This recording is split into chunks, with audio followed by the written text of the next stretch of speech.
So whether you've already bought a house or you're thinking about buying one, preparation is awesome.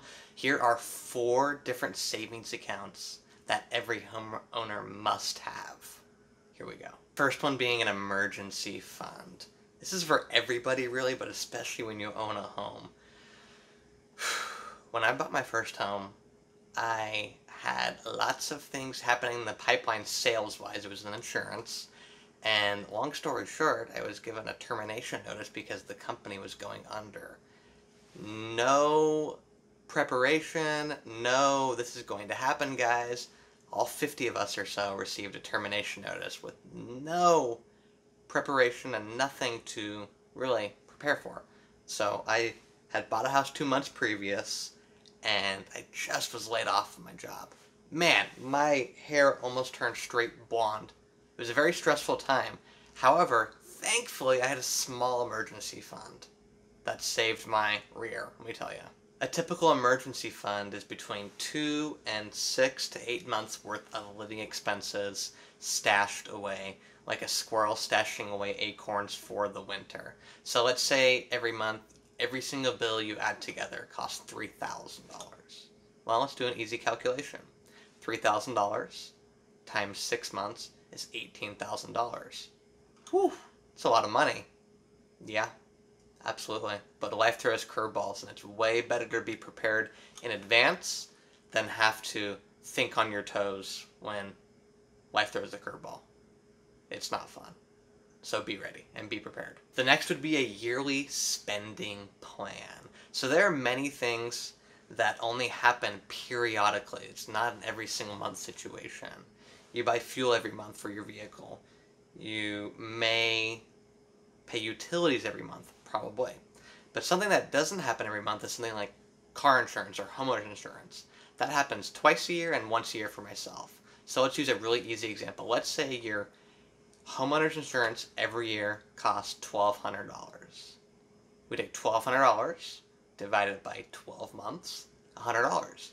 So now, automatically, might I add, set up your checking to deposit $100 each month into a savings account. So when your homeowner's insurance comes up again, you're already ready for it. You transfer from savings into checking, pay it off, you're done. As opposed to scrambling to find the $1,200. Because a lot of times, it's a lot of money to figure out with very little notice. So again, be prepared, be ready. And what you do is add all those expenses up. The homeowner's insurance, the car insurance, the membership you pay once a year, all of them that only happen once, twice, 3 times a year.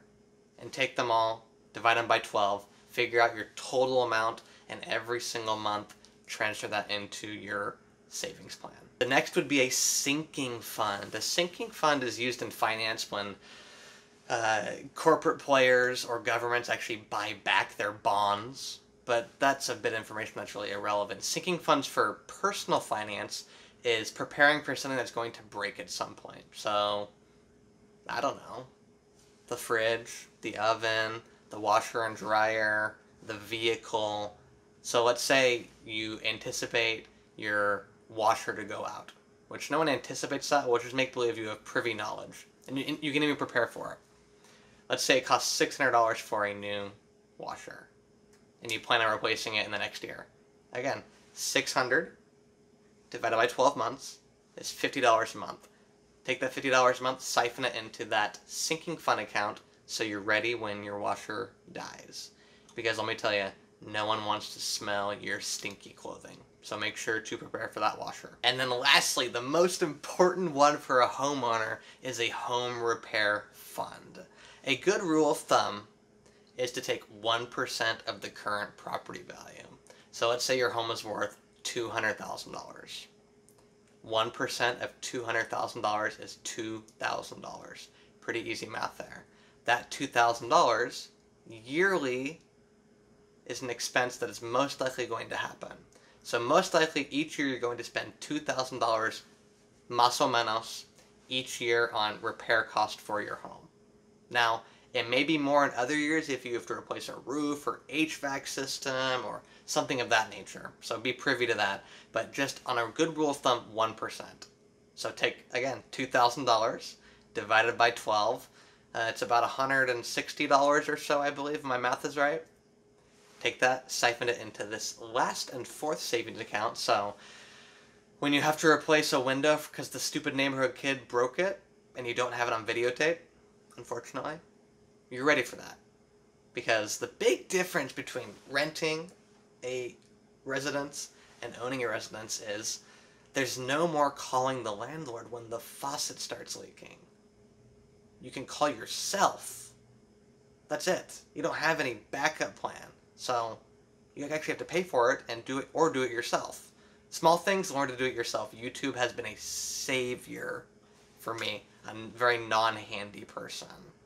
But educate yourself, be ready, because you will have to repair your home, and it's way better to get on top of it than have to have a $3,000 window bill and not be ready for it. Those are 4 super important ones for homeowners, and I hope you invoke those. What other ones are there, though? Is there something I'm missing? Comment below. I want to see what else you guys are preparing for or not preparing for. Make sure to subscribe to the channel, like the video, and I will talk to you guys very soon.